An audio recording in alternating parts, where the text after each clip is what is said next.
நடிகர் விஜய் வந்து மக்களால் தேர்ந்தெடுக்கப்பட்ட எங்களை வந்து எம்எல்ஏ பதவி பிரமாணம் செஞ்சு வைக்கல, எங்களை ஆட்சி அமைக்க கூப்பிடல அப்படின்ட்டு சென்னையில் இத்தனாம் தேதி ஆர்ப்பாட்டம் பண்ண போறேன்னு அப்படி போய் வண்டியை நுப்பாட்டோம்னா வேலை முடிஞ்சு போச்சு.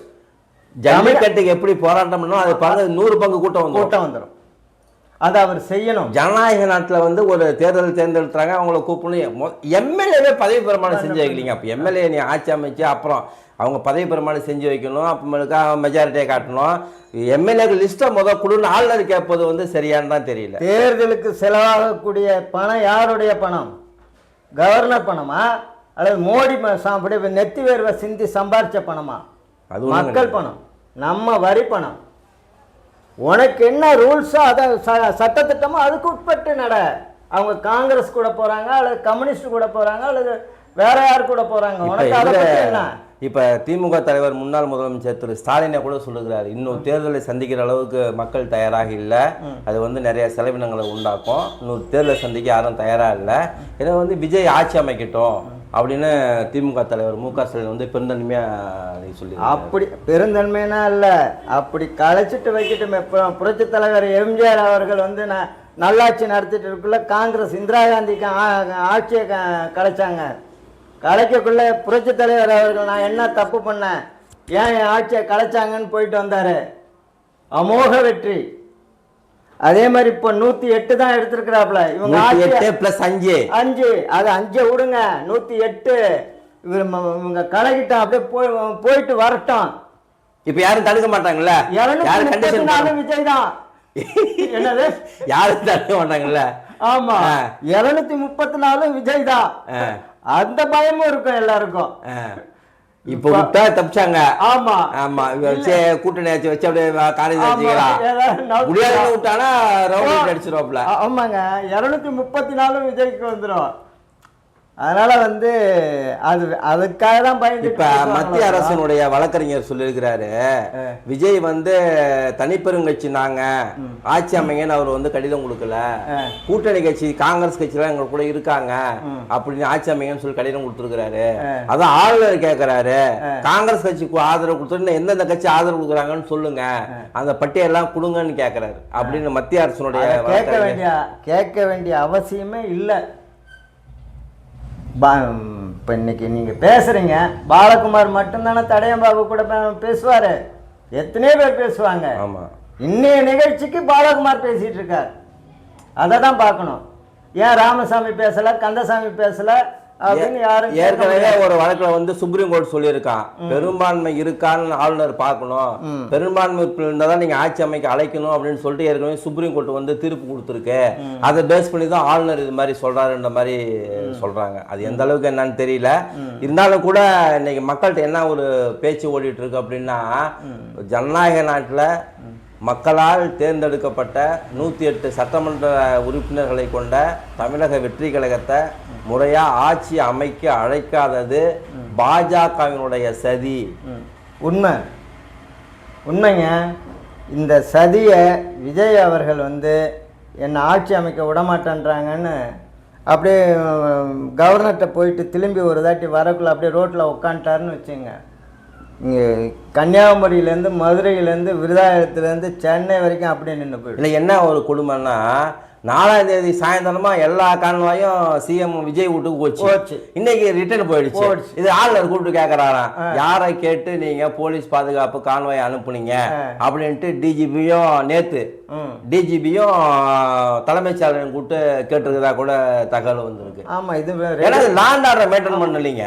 இப்ப ஏன் கான்வாய் போச்சு, போலீஸ் பண்றது போச்சு, லாண்ட் ஆர்டர் மெயின்டைன் பண்ணோம்ல, ஜெயிச்சிட்டாங்க, லட்சக்கணக்கான பேர் வருவாங்க, லாண்ட் ஆர்டர் இஷ்யூ வந்துடும்ல, அதனால போலீஸ் மேல தப்பு சொல்ல முடியாதுல்ல. இதுல சும்மா போகக்குள்ளே சும்மா இருக்கக்குள்ளேயே பல லட்சம் பேர் வந்து கூடுறாங்க. அப்புறம் பதவியேற்பு விழாவினாக்குள்ளே எத்தனை பண்ணுவாங்க, அதெல்லாம் பார்க்க வேண்டியதுதான். ஆனால் வந்து பாஜக வந்து அண்ணாமலையை எடுத்து இது பாஜகவை வீணாக்கின மாதிரி இப்போ அப்பருக்குள்ள 4 எம்எல்ஏ இருந்தாங்க பாஜக, இப்ப ஒரு எம்எல்ஏ தான் இருந்தாங்க. அதையும் தமிழிசை அக்கா வந்து சொல்லுவாங்க, தாமரை மலர் பண்ணா 3 மட்டும் போச்சு, 1 மட்டும் தான் இருக்கு, அது நீலகிரியில மட்டும் தான் இருக்கு. ஆமா, அதான் இருக்கு. பாஜகவினுடைய இந்த செயல் வந்து மக்கள் மத்தியில வந்து ஒரு வெறுப்பு உண்டாகி என்ன இது மாதிரியே பண்ணிட்டு இருக்க அப்படின்ட்டு அவரை விட்டு பார்க்கணும். முடிஞ்சா நீங்க எப்படி எந்த முகத்தோட தமிழ்நாட்டுக்கு திருப்பி வருவீங்க? தமிழ்நாட்டு மக்களுக்கு வந்து நான் அதை செய்யறேன் இதை செய்யறேன் நம்பணும்ல. ஆமா ஒண்ணும்ல உட்கார வச்சாதானே ஒரு வாக்குறுதி நிறைவேற்றுறாரா? இல்ல வந்து திமுக ஆட்சியில் பாலியல் கொடுமை நடக்குது, பாலியல் தொழில் நடக்குது, பெண்களுக்கு பாதுகாப்பு இல்லைன்றாரு. இவர் ஆட்சியில உட்கார்ந்ததுக்கு அப்புறம் என்ன நடக்குதுன்றது மக்களும் பார்க்கணும், அரசும் எல்லாம் பார்க்கணும்ல. விட்டாதானே பாஜகவே நான் இது பண்ணியிருக்கேன், ஆனா இவங்க சரியா வரல, அதனால நீங்க எனக்கு தீர்ப்பு அளிங்கன்னா உனக்கு ஏதாவது ஓட்டு போடுவாங்க. ஆமா, நீ அவங்க மக்கள் ஓட்டு போட்ட ஆளையே நீ முடக்கி வைக்கிறது, நீ மக்கள் எதிர்ப்பா பண்ணுறது, இந்தியை வந்து தமிழ்நாட்டில் திணிக்கணும்னாக்கா ஏற்றுக்குவாங்களா? அதனால் வந்து பாஜக அழியறதுக்கு ஒழியறதுக்கு தான் இந்த முயற்சி பண்ணிட்டு இருக்காங்களோசரம். பாஜக தமிழ்நாட்டில் வந்து வளர்கிறதுக்கு இதுனா நல்லதில்லை. உண்மைதான். ஏன்னா விஜயை வந்து ஆட்சி செய்ய விடணும். விட்டா தானே என்னன்னு தெரியும். விடாமையா இருந்தா ஒரு இது விஜய் ஆட்சி செய்ய பதவி பிரமாணம் செய்ய அழைப்பு விடுவது வந்து மிகப்பெரிய பச்சை ஜனநாயக படுகொலை. ஆமா, இது அதனால வந்து பாஜக கொஞ்சம் திருந்தணும். இங்க இருக்கிற நம்ம அண்ணாமலையாவது எடுத்து அண்ணாமலை பேச்சு எடுபடாதுன்னு நினைக்கிறேன். இங்க இருக்கிற அக்கா தமிழிசை போன்றவங்கன்னா சொல்லணும். ஆமாம், இவங்கன்னா வந்து சொல்லணும், இதெல்லாம் பண்ணாதாங்க சரியாக இருக்கும், உங்கள் ஸ்டேட் வேறு, இங்கே நம்ம தமிழ்நாடு வேறன்ட்டு சொல்லணும். என்ன தலையா வாங்கிட போகிறாங்க? அது ஒன்றும் கிடையாது. சொல்லணும், மக்களுக்காக தான் நம்ம அரசியலில் இருக்கிறோம். காங்கிரஸ் கட்சி சுதாரிப்பாக அரசியலில் இருக்கு. காங்கிரஸ் சுதாரிப்பாக நீங்கள் போய் சொல்லிட்டாங்க. உள்ளாட்சியிலேயும் உங்கள் கூட தாங்க நாங்கள் போட்டி கூட்டணிங்க, நாடாளுமன்றத்திலேயும் உங்கள் கூட தாங்க நாங்கள் கூட்டணி தெரியும். ஆமாம், மதவாதத்திலே சேர்க்கக்கூடாதுங்க. ஆமாம், அதெல்லாம் இப்படிலாம் நாங்கள் இருக்கணுங்க.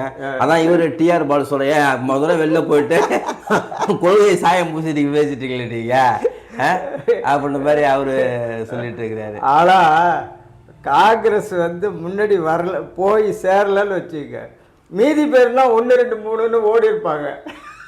ஆனா இந்த ஆட்சி நடக்கூடாம திருப்பி டிசால்வ் பண்ணிட்டாங்கன்னா திமுக கூட்டணி இருக்கக்கூடிய சில கட்சிகள் அந்த பக்கம் போயிடும். வாய்ப்பு நிறைய இருக்கு அந்த பக்கம் போயிடும்.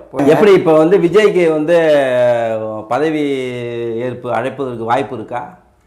பண்ணிதாங்க ஆகணும். சுப்ரீம் கோர்ட் போனா பிஜேபிக்கு ஒரு இதுன்னு சுப்ரீம் கோர்ட் போய் ஒரு ஆர்டர் வாங்கிட்டு வந்தோம்னா அது போயிடும். அவங்க இன்னும் அந்த கட்சி வட்டாரத்தில் என்ன தாவாக்கால நான் வெற்றி கழகத்தில் பேசுறது கூட என்ன சொல்றாங்கன்னா, இல்லை இன்னும் 2 நாளில் முடிஞ்சிடும் பேசிட்டு இருக்கிறாங்க, முடிஞ்சிடும் அப்படின்ற மாதிரி சொல்லிட்டு இருக்கிறாங்க. இதனால வந்து நிர்வாகம் நடக்கணும்ல, மக்களுக்கான பணிகள் நடக்கணும், திட்டங்கள் அப்படியே இருக்கு, கிடப்பில் இருக்கு. ஆனால் வந்து பாஜக வந்து திமுகவை டீல் பண்ண மாதிரினா விஜயை டீல் பண்ண முடியாது. ஏன்னாக்கா பாஜக கிட்ட வந்து கட்சிக்காரங்க மட்டும்தான் இருந்தாங்க, விஜய்கிட்ட வந்து பொதுமக்கள் இருக்காங்க. அவங்க வந்து அதிமுக கூட நின்னவங்களும் இருக்காங்க, திமுக கூட நின்னவங்களும் இருக்காங்க, திருமாவளவன் கூட இருந்தவங்களும் இருக்காங்க, வைகோ கிட்ட இருந்தவங்களும் இருக்காங்க, பொதுவான ஆட்களும் இருக்காங்க. எல்லாம் ஃபீல்டுக்கு வந்துடுவாங்க. அவங்க நீங்கள் வந்து திமுகவை செஞ்ச மாதிரினா பாஜக வந்து விஜய்கிட்ட செய்ய முடியாது. திமுக ஒன்றும் செய்யலைங்க. பாஜக என்ன அப்பப்போ லெஸ் புஷன் மாதிரி பார்த்தாங்க. முதல்வர் வந்து ஸ்டாலின் சார் வந்து அது வந்து இது பண்ணல. உங்களுக்கு நிதினா பற்றாக்குறை இல்லை. எத்தனை வெள்ளம் வந்ததுக்குன்னா சமாளிச்சார்ல, இவர் தானே கொடுத்து உதவணும் இல்லை. உங்களுக்கு வந்து குஜராத்தில் வந்ததுனாக்கா வாரிய கொடுக்கறது, தமிழ்நாட்டில் வந்ததுன்னா கிள்ளி போடுறதா தானே இருந்தது. ஆமாம், நாட்டுக்கு நிறைய செஞ்சார் மோடி. தமிழ்நாட்டுக்கு தென் மாவட்டம் இந்த பக்கம்லாம் ஒன்றும் ஒரு செயல் இல்லை. அதுவே அவங்க அதை சமாளித்ததே பெருசு. இருந்தாலும் இன்னும் சமாளிச்சிருந்தாங்கன்னாக்கா இன்றைக்கி வந்து அவங்க இந்த நிலைமைக்கு போக வேண்டிய அவசியம் இல்லை. சமாளிக்கலைன்றதுனால தான் வந்து விஜய் அவருக்கு வந்து மக்கள் ஓட்டு போட்டிருக்காங்க. மக்களுடைய செல்வாக்கு அமோகமாக இருக்குது. அதை புரிஞ்சிக்காம 8 மாவட்டங்களில் செல்வாக்கெல்லாம் போயிடுச்சு நடிகர் விஜய்க்கு. அது பிரச்சாரத்துக்கு போக முடியல, போகலை. ஏன்னா பிரச்சாரத்துக்கு பார்த்து பல மாவட்டங்களில் வந்திருக்காங்கல்ல, போயிருக்கணும். அவர் இது வரைக்கும் வந்து புரட்சித் தலைவர் கூட எல்லா மாவட்டத்துக்கும் போவாங்க. புரட்சித் தலைவர் முதல் நாள் சாயந்தரம் 5 மணிக்கு விருதாலயத்துக்கு வரேன்னு சொல்லிட்டு அடுத்த நாள் காலையில் 10:30 மணிக்கு வந்தாங்க. கூட்டம் ஆற்றுல, நானும் சின்ன பையனாக இருக்குள்ள ஆற்றுலேயே உட்காந்துட்ருப்பேன். அவர் ஆமாம் கூட்டம் இருந்தாலும் வந்துடுவார். ஆனால் கவர்மெண்ட் நெருக்கடி கிடையாது. எப்படி இல்லை ஒரு 2 நாளே தெரிஞ்சிடும். ஆமாம் 7ஆம் தேதி 8, 9க்குள்ள தமிழ்நாட்டினுடைய முதலமைச்சராக விஜய் பதவியேற்பார். கடைசியாக நம்ம கேட்க மாட்டோம் பாருங்க. இப்போ இந்த பேச்சுவார்த்தையில் பார்த்தீங்கன்னா விசிகாவை சொன்னாங்க, கம்யூனிஸ்ட சொன்னாங்க, எல்லா கட்சியுமே சொன்னாங்க. தேமுதிக பற்றி யாரும் சொல்லவே இல்லையே. அவங்க போவாங்களா வரலையான்னு சொல்லவே இல்லையே. பட்டது போதாதா திமுக? ஆனா என்னதான் இருந்தாலும் கூட்டணியை தாண்டி தேமுதிக அந்த பக்கம் போகாது. இப்போ அவங்கள கூட்டு வச்சு பேசினா ஸ்டாலினுக்கு எதிராக பேசிட்டு போயிடுவாங்க. உங்களுக்கு விஜயே வந்து அவங்க வீட்டில் வளர்ந்த பிள்ளையா இருந்தால் கூட வீட்டுக்கு போனால் நீங்கள் என்ன வேணாலும் பேசலாம்.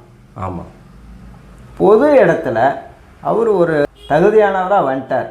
அவர் வந்து இவ்வளோ இடம் ஜெயிப்பார்னு யாருக்கும் தெரியாத நேரத்தில் கூட என் பையன், என் வீட்டில் வளர்ந்த பையன் ஏன்னு இவங்க சொல்லிகிட்டு இருக்கலாம்.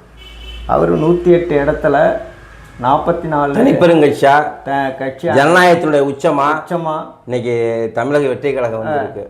பொது வழியில் கமாண்ட் அடிக்கிறது, பையன் சொல்கிறதுனா வந்து அவங்களுடைய அரசியல் அநாகரிகம். இப்போ நாளைக்கு விஜய் சர்க்காரே வந்தாலும் கூட கணக்கு என்னன்னா, விஜய் சர்க்காரே வந்தாலும் கூட நம்ம தேமுதிக விருதாசலம் சட்டமன்ற உறுப்பினர் திருமதி பிரேமலதா அவர்கள் எந்த கோரிக்கை சொன்னாலும் விஜய் கண்டிப்பாக செஞ்சு கொடுப்பார், செய்வார். ஏன்னா அரசியலில் கடந்த ஒரு பழக்கம், ஒரு நட்பு. இல்லை, இங்கே விஜயனுடைய பிரேமலதாக்காக அவர் செய்ய மாட்டார். பொதுமக்கள் இருக்காங்க, விஜயை நம்பினவங்க நம்பி ஓட்டு அது ஒரு பக்கம் சட்டமன்றத்தில் பேசுற வாய்ப்பு இவங்களுக்கு தானே இருக்கு. இவங்க சொன்னா இந்த கோரிக்கை பர்சனல் பண்ணுவாரு, செய்வதற்கு வாய்ப்புகள் நிறைய இருக்கு. இவங்க பேசலைன்னாலும் விஜய் செய்யக்கூடிய வாய்ப்பு நிறையா இருக்கு, செய்வார். இவங்க பேசி தான் செய்வார் விஜய் என்னதுன்னா வந்து அடுத்த கட்டம். இவங்க பேசாமல் இருந்தால் நிறையா கிடைக்கும். இவங்க பேசி ஒன்று கிடக்க ஒன்று பேசி எடக்கு முடக்கா பேசி அது மாதிரிலாம் பேச மாட்டாங்கண்ணா. பேசுவாங்க. நீங்கள் பாருங்கண்ணா, சட்டமன்றத்தான் விஜய் வந்து முதலமைச்சர் ஆகுவார். சட்டமன்றத்தில் எல்லா தேர்ந்தெடுக்கப்பட்டவங்களும் பதவி பிரமாணம் எடுத்துக்குவாங்க. முதல் கூட்டத்திலேயே பிரேமலதா விஜயகாந்தனுடைய பேச்சு எப்படி இருக்குன்னு பாருங்கள். சரி, என்னன்னு பார்ப்போம். வந்து விஜய் குறித்து பல தகவல்களை பரிமாறிக்கொண்டதற்கு நன்றி, வணக்கம்.